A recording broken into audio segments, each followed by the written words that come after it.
E eu vejo que a Zona Leste ela se equipara a algumas cidades como Lisboa, por exemplo, né? Lisboa deve ter algo em torno aí de 300 km² e... Então, com esse olhar muito cuidadoso e pautado nas pessoas e na cidade, a gente percebeu a necessidade de desenvolver um projeto urbanístico, né? Que é o Eixo Platina. E você me corrija se eu estiver enganado, né? Mas vocês, assim, são muito reconhecidos pelos edifícios altos. Acredito que o Figueira tenha sido um dos primeiros e é um empreendimento residencial. E nesse caso a gente percebe que o equilíbrio, eu ter alto padrão, eu ter o médio padrão, eu ter uma habitação social, a gente consegue colocar todo mundo no mesmo lugar e ter uma economia, um equilíbrio saudável. É isso que é o nosso propósito, o nosso desejo de fazer no nosso desenvolvimento na Zona Leste.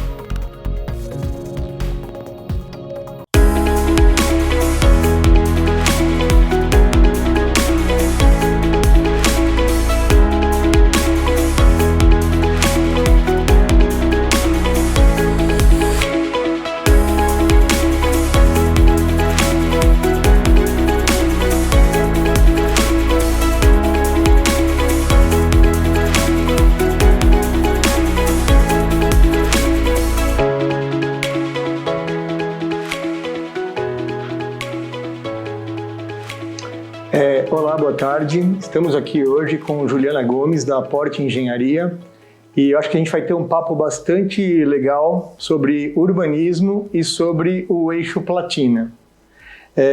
Tudo bem, Juliana? Tudo bom? Boa tarde. Tudo ótimo, boa tarde. Falando um pouquinho da Zona Leste, né, que eu entendo que é onde está inserido o Eixo Platina, a Zona Leste ela é praticamente uma cidade, né? A gente está envolvido numa megalópole como São Paulo e eu vejo que a Zona Leste ela se equipara a algumas cidades como Lisboa, por exemplo, né? Lisboa deve ter algo em torno aí de 300 km² e 2.800.000 habitantes. Como que você enxerga, então, a Zona Leste inserida dentro desse contexto e como que a Porte Engenharia tem pensado os seus projetos dentro do Eixo Platina na Zona Leste de São Paulo?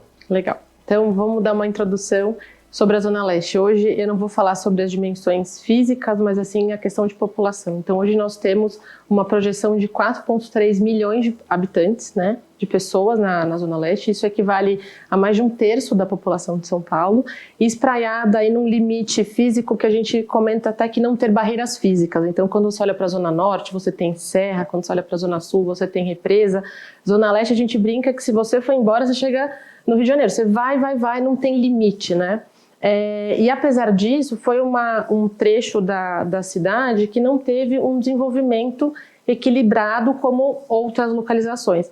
Apesar da gente ter uma infraestrutura de mobilidade muito importante e relevante, por exemplo, o metrô, uma das maiores linhas, tanto de densidade de população quanto de tamanho, foi por muito tempo a linha vermelha, que abraça ali boa parte da região.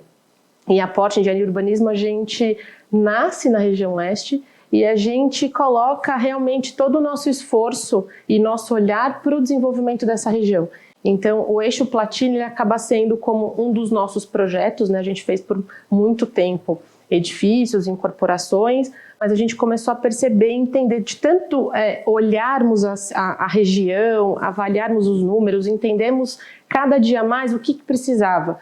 E aí começa uma inquietação de qual que é o próximo passo, qual que é o próximo empreendimento, o que a região necessita. Então, com esse olhar muito cuidadoso e pautado nas pessoas e na cidade, a gente percebeu a necessidade de desenvolver um projeto urbanístico, né, que é o Eixo Platina. O Eixo Platina nasce de uma inquietação nossa de perceber que até 2022 a gente não tinha edifício corporativo na região leste. E aí você fala, nossa, que coisa estranha, por quê? Tem certeza? Temos certeza.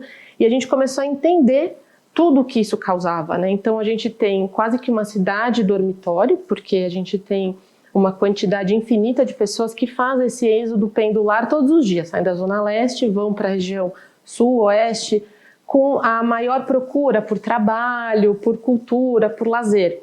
Então essas pessoas saem, demoram em média 4 horas por dia e de volta, nos que vão mais rápido, né? Nos que moram mais próximo ao centro. Eu sou um bom exemplo disso, né? Eu moro na Zona Norte e trabalho na Zona Sul.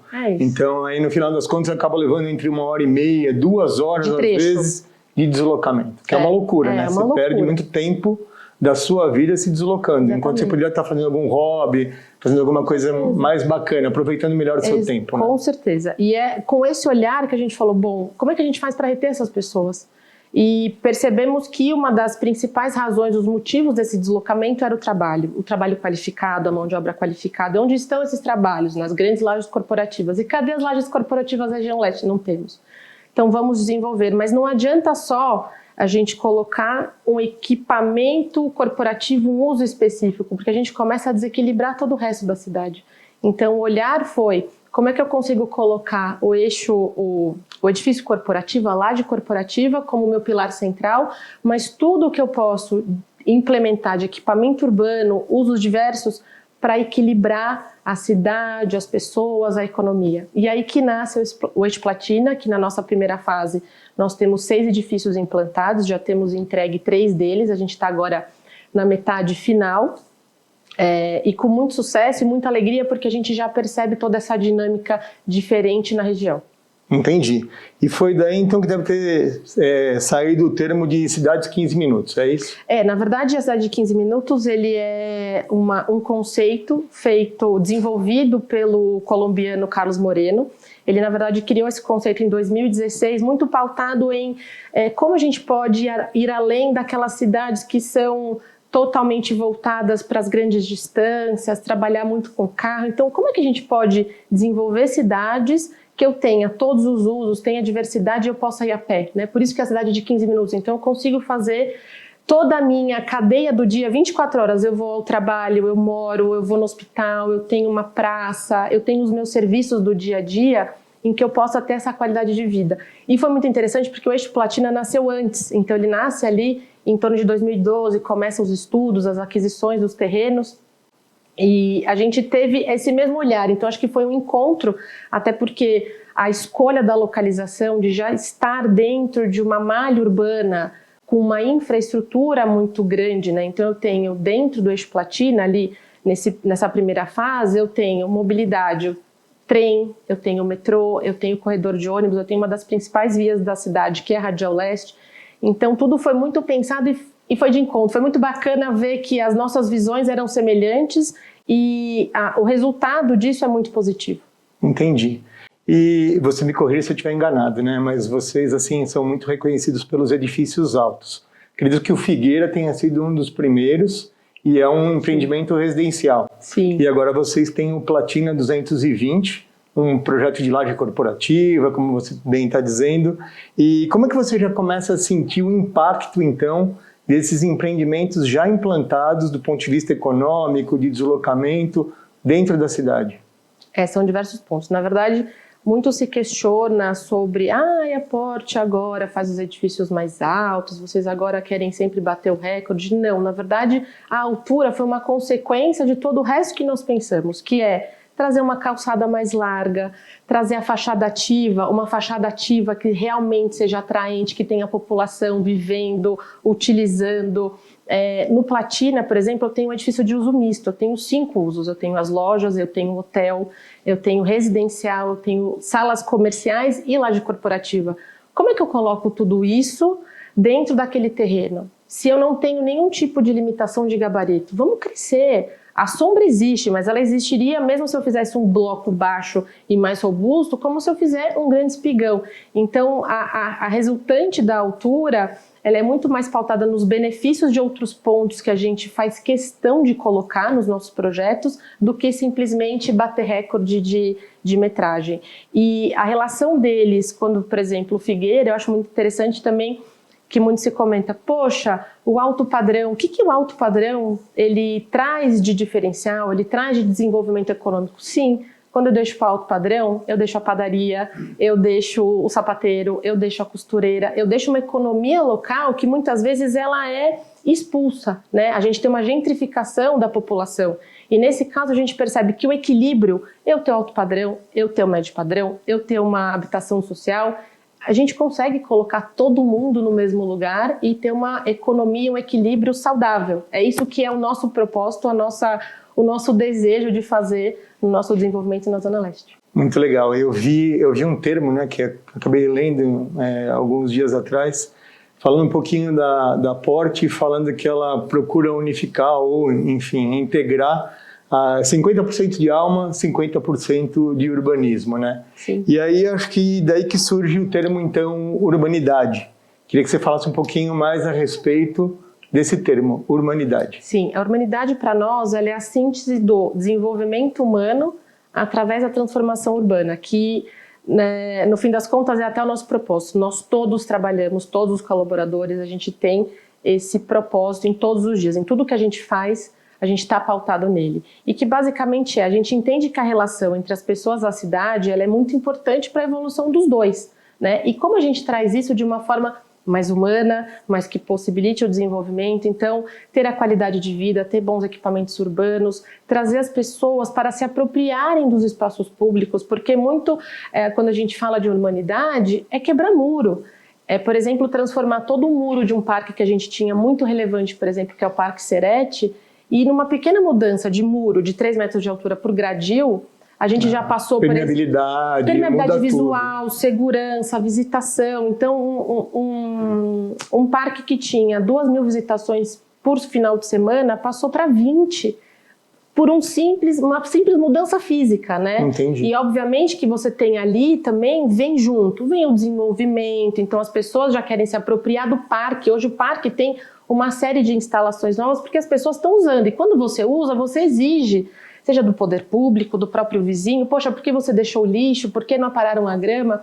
Então essa síntese que a gente fala que é tão importante, porque nós somos humanos, mas nós vivemos em cidade. Como é que a gente consegue viver em equilíbrio, né? Cidade e pessoa.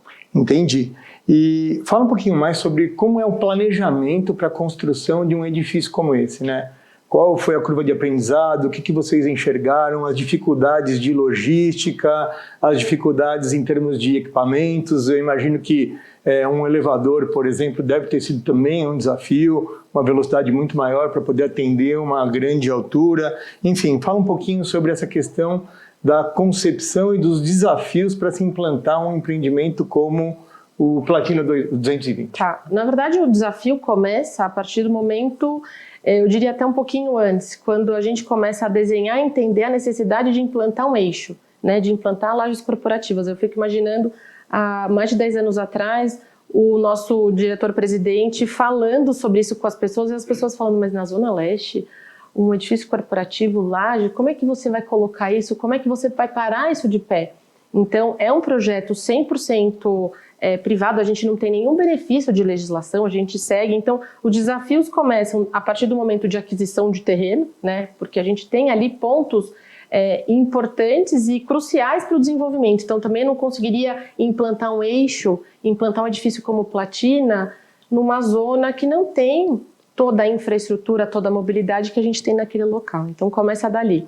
No segundo momento, começa o entendimento de oferta e de demanda, né? Porque também há uma dúvida, poxa, eu estou num espaço que eu tenho 0 entrega, 0 oferta. De repente eu vou colocar um edifício Platina com tantos usos, com tanta oferta. Então, muita pesquisa, muito entendimento do local e a real necessidade que a gente sabe que ali tem empresa que precisa ser instalada, tem população que vai consumir esses produtos. Isso para viabilizar o negócio, né? Estou pensando ali na curva nossa de desenvolvimento como um todo. Na construção, assim, foi também bastante desafiador, né? Todos os números sempre eram assim, batemos a meta do maior bloco, batemos a meta da laje mais alta, o elevador rápido, então você chega do térreo ao 46º andar em menos de 1 minuto, você sente aquela compressão no ouvido. Enfim, mas aí o nosso time de engenharia também super qualificado, muito inovador, buscando todas as soluções que são necessárias, né, e inerentes a esse tipo de produto. E agora o desafio que a gente encontra para todos é a questão da ocupação. e que para nós também tem sido uma grande alegria pelos números, pela velocidade também. O nosso elevador está rápido, mas a nossa ocupação também é muito interessante. Muito legal. Acima da média da cidade, muito acima da média do que se pratica no local. E aí eu volto para aquela questão que você fala do desenvolvimento econômico, e aí eu percebo, por exemplo, que o fim dessa jornada do empreendimento, né, da incorporação, que é a ocupação, ela também é relevante para o resto. Porque eu estou colocando pessoas que habitam ali, eu estou gerando o interesse econômico, eu estou gerando o interesse imobiliário.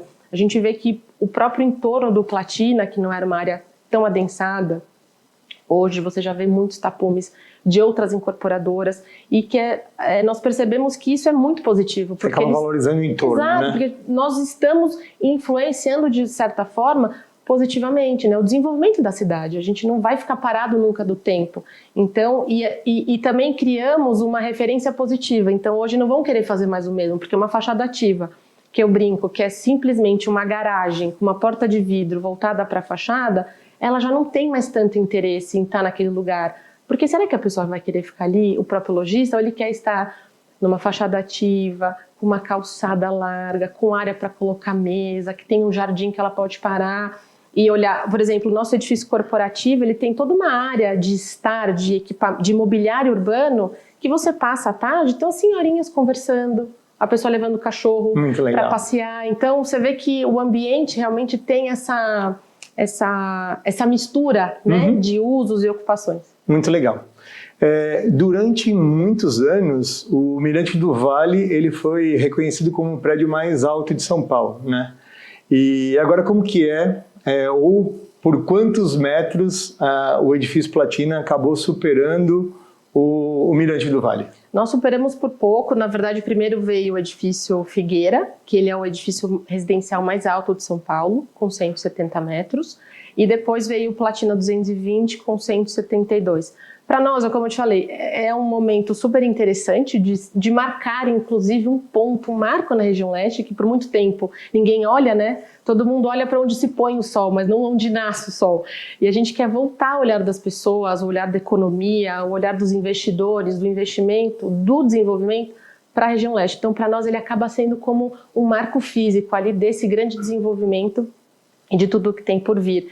Em relação à altura, para nós é uma alegria, mas a gente não pensa nessa competitividade, até porque daqui a pouco a gente sabe que esse número naturalmente vai ser batido por outro, e para nós o que é mais importante é ter a certeza que a gente fez um equipamento que vai ficar aí por muitos anos na cidade e que ele tem um impacto positivo na região que ele ocupa e para a região leste como um todo. Muito legal. E tenho certeza que vocês já estão pensando em lançamentos futuros. E pelo que eu sei, tem aí um projeto recém-lançado, né? Sim. Eu queria que você falasse um pouquinho desse projeto recém-lançado. Legal. É o Urban São Paulo. Ele é o 6º empreendimento da nossa linha cronológica. Foi lançado agora em março. Ele está no entroncamento da Radial Leste com a Salim Farah Maluf, então são uma das 2 principais vias de São Paulo.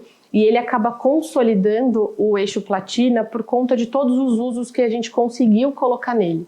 Né? Então ele tem os residenciais, ele tem a laje corporativa, ele tem uma grande área de varejo e o que eu gosto muito de falar é toda a parte de entretenimento e cultura e lazer que nós trazemos. Então, voltando, nós temos uma deficiência de equipamentos de lazer e cultura na região muito grande. A gente tem o Sesc na frente, que é o Sesc Belenzinho, mas ainda assim ele não é capaz de absorver toda essa demanda.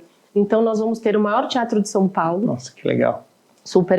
Vai ser um projeto feito a 4 mãos. A gente já tem uma operação com a Opus, que também é um grande operador de entretenimento, de shows. Teremos também um centro de eventos, num piso só, 8.500 metros. A gente pode ter até 15 eventos simultâneos, super bacana. E para complementar, a gente tem um cinema também, que vai ser o primeiro cinema, a primeira sala VIP da região, também com contrato com a Cinépolis, que é um operador de muita qualidade, que acreditou no nosso projeto, está conosco, um grande parceiro, além de hospital, salas comerciais, então assim, serviços, a gente tem uma grande fruição. Esse terreno, ele tem interligação de 3 vias, né? Então ele tem a radial, tem uma rua lateral que chama Oriol Gaspar e tem a rua posterior que chama Padre Adelino. e nós vamos fazer uma conexão entre essas 3 ruas. Então, quando você fala, poxa, quem que pode usar esse edifício? Quem que vai usufruir? Todos, porque a gente vai ter uma praça de mais de 3.000 metros quadrados aberta ao público. Então, você vai vir pela via, você pode cortar pelo empreendimento, você pode usufruir. Aquela senhora que estava conversando, aquela pessoa que está passando com o cachorro vai poder fazer isso dentro do nosso empreendimento. A nossa intenção é que a população se aproprie do espaço, a gente não vai ter muro, fechamento, é justamente a gente quer trazer as pessoas para vivenciar esse desenvolvimento conosco. Muito legal, Juliana. Eu, queria agradecer, então, pela entrevista, pelo bate-papo. Eu acho que foi muito legal conhecer um pouco mais sobre a Porte, conhecer um pouco mais sobre o Eixo Platina e parabenizar mesmo pelo grande trabalho aí prestado não só para a Zona Leste, mas para a cidade de São Paulo, né? Sim. Eu acho que, é muito valioso. Estou muito feliz por ter conhecido um pouco mais desse projeto. E parabéns. Obrigada, nós que agradecemos estar aqui e contar um pouquinho da nossa história.